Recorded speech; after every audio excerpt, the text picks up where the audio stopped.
Ouais, bonjour à toutes et à tous les amis, on se retrouve pour la review de NXT Battleground, mais je vais pas commencer tout de suite parce que j'ai vu un petit commentaire. Donc déjà, si je préfère Sturi, le mec qui a commenté, bah, reste chez Sturi et viens pas sur mes vidéos gâcher les pronostics. Voilà quoi, c'est tout ce que j'ai à te dire mon gars, donc tu restes chez Sturi, tu vis ta vie, tu traces ton chemin, tu traces ta route, et tu laisses mes abonnés regarder les vidéos. Et s'ils veulent commenter, des commentaires sympathiques qui viennent. Et toi, t'es pas le bienvenu ici.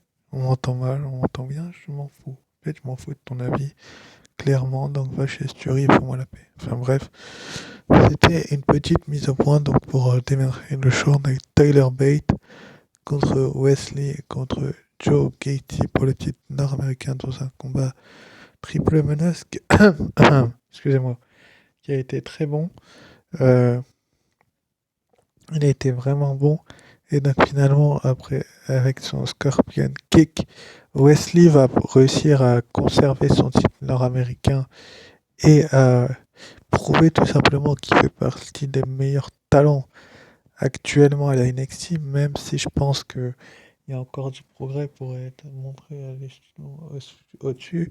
Mais bon, on avait Carmelo Hayes qui a tenu le titre nord-américain pendant quelques temps, que il pouvait simplement mettre les talents en avant presque à lui tout seul. Donc, enfin, à lui tout seul à deux, mais dans les meilleures conditions en tout cas. Mais en tout cas, ce qui est sûr, c'est que Wesley, lui, a conservé le titre nord-américain. Ça fait un petit moment qu'il détient le titre.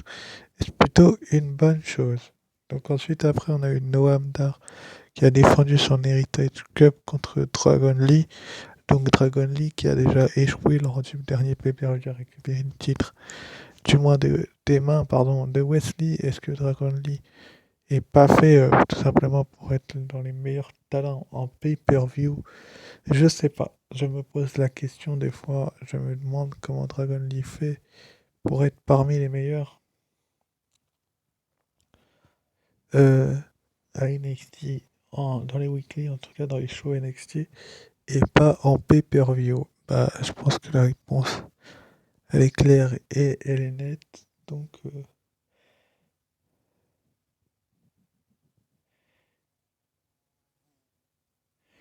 la bonne nouvelle, c'est que le match, il a été bon. Mais, bon, le résultat est pas celui que beaucoup de gens espéraient, je pense. C'est la Coupe de Noam Dar, certes, mais bon. Je pense que beaucoup de gens espéraient un, un meilleur match, enfin un match un peu plus long que la durée qu'il avait. Donc, peut-être que la WWE a des meilleures idées derrière. Finalement, donc Noam Dar, grâce à un coup de poêle, je crois, de Lâche Légende où elle a tapé avec une arme Dragon Lee dans le dos, va enchaîner avec son kick et le tomber 1, 2 et 3. Et donc Noam Dar conserve son Heritage Cup alors qu'il vient de perdre du côté de NXT. Noam Dar peut-il, comment dire, aller plus haut que son Heritage Cup? J'en suis pas certain du tout personnellement, mais bon, avec la NXT, on peut tout savoir assez rapidement, mais bon, on verra bien. On passera par la suite. Juste après, donc, on a eu le Last Man Standing match entre Dijak et Ilja Dragunov. Le match en lui-même, je vais pas vous mentir, il a pas été hyper bon, mais il a quand même été assez bon. On va pas se mentir, il y a eu des hauts et des bas, mais bon, comment je pouvais expliquer ça? Bah, ils ont prouvé. Il a prouvé tout simplement qu'il était parmi les meilleurs, mais est-ce qu'il est complètement dans les meilleurs, Ilja Dragunov, ou est-ce qu'il a du progrès à faire? Je pense qu'il a encore du progrès à faire vis-à-vis de la ceinture s'il veut tenter de la récupérer et de la garder un peu plus longtemps. Donc, on va bien voir par la suite ce qu'ils vont nous faire avec déjà Drakunov, donc, qui va donc finalement remporter la victoire avec un coup d'avant-bras du haut de l'escalier dans la nuque de, de Hijack qui va tomber sur la tête la première sur la chaise.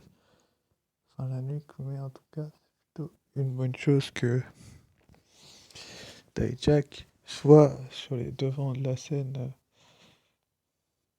vis-à-vis de ce type de défaite-là. Donc, est-ce que Dijak peut faire mieux dans les prochains pay-per-view? Je pense que oui. Ensuite, après, donc, on a eu le match pour les titres par équipe de NXT. Donc, Gallows, donc, c'est Marc, non, Joe Coffey et Wolfgang qui ont défendu leur titre contre les Creed Brothers, donc Julius Creed et Brutus Creed. Donc, déjà, les Creed Brothers, est-ce qu'ils avaient besoin de ce match de championnat? Ça, j'en ai aucune idée.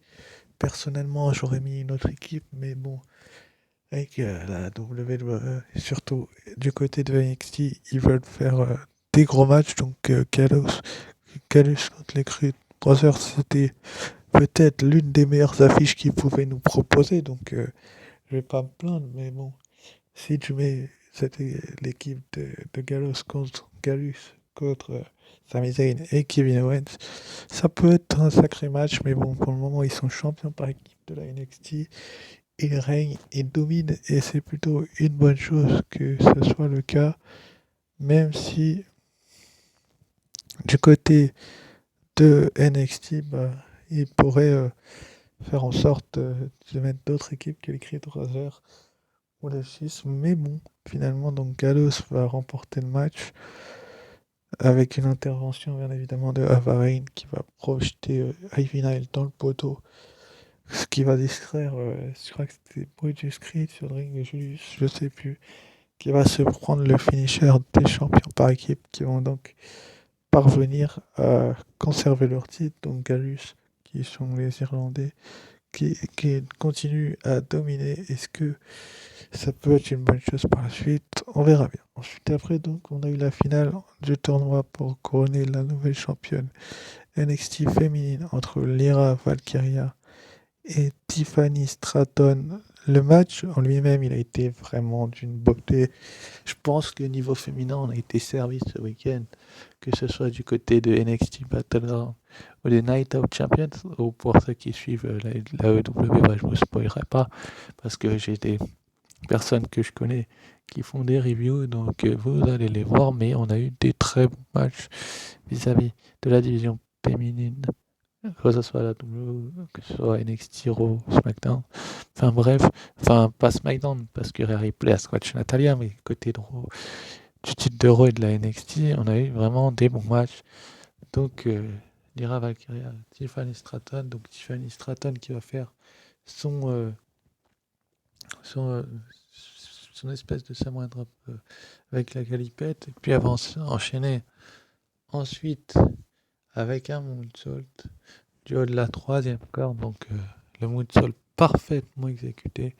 J'ai pas de commentaire là-dessus à vous faire, c'est que Tiffany Stratton a fait le moonsault qu'il fallait au moment qu'il fallait, donc c'est plutôt une bonne chose qu'elle prouve qu'elle est parmi les meilleurs. Donc, et puis avant, je suis tombé 1, 2, 3, et donc Tiffany Stratton est votre nouvelle championne féminine de la NXT. Bon, c'est une bonne nouvelle, je trouve que Tiffany Stratton, depuis dès le départ, je vais y arriver, d'Indy Hartwell, est une catcheuse qui est l'une de celles qui a le plus besoin du titre, qui a le plus besoin du titre. Donc, la bonne nouvelle, c'est que le fait qu'elle ait le plus besoin du titre et qu'elle l'obtienne, c'est qu'elle le mérite vraiment réellement. Et je ne fais pas le chauvin pour vous le dire. Ensuite, après, donc, c'est forcément tous les matchs étaient à peu près positifs et on a eu un très bon NXT Battleground. Et on arrive au main event. Carmelo Hayes remet son titre en jeu contre l'ancien champion Bron Breakker. Bon, le heel turn de Bron Breakker se passe de commentaires. C'est un petit peu étrange qu'ils aient fait ça euh, après le week-end de WrestleMania, alors qu'ils auraient pu le faire le soir même de Stand and Deliver. Mais bon, avec la WWE, on sait très bien que Stand and Deliver, qu'ils ne voulaient pas faire ça trop tôt, donc ils l'ont fait après le show, juste après, ou 2 ou 3 shows après. Et c'est plutôt une bonne nouvelle. Le match en lui-même, il a été aussi bon que le féminin et que la plupart des matchs. Donc il n'y a que du positif dans ce show finalement, tellement Carmelo Hayes a été impressionnant. Donc,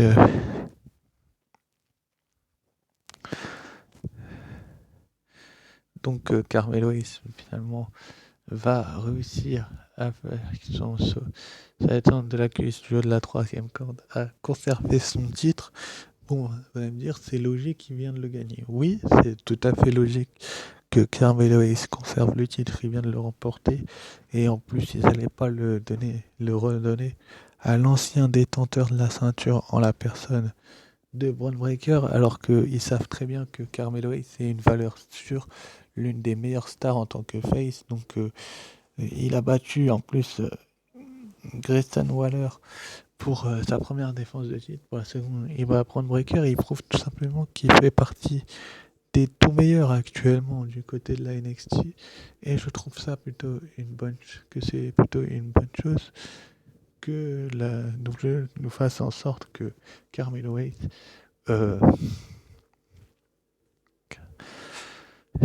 Carmelo Hayes garde le titre. Donc pour la note du show, je vais mettre un 7 sur 20 et c'est plutôt une très bonne note pour un pay-per-view de la NXT. Et pour revenir à ce que je vous disais en fin de vidéo, donc si vous voulez commenter, il n'y a pas de souci, mais des commentaires gentils et pas des je préfère Sturi, parle plus fort, etc. Ça m'intéresse pas. Si vous voulez débriefer le show, il n'y a pas de souci. Sur ce, je vous dis ciao, bye. On se retrouve pour la review de Raw, je crois, demain ou un peu plus tard, enfin le plus vite possible. Sur ce, je vous dis ciao, bye. N'hésitez pas à liker, commenter, vous abonner. Ciao, bye.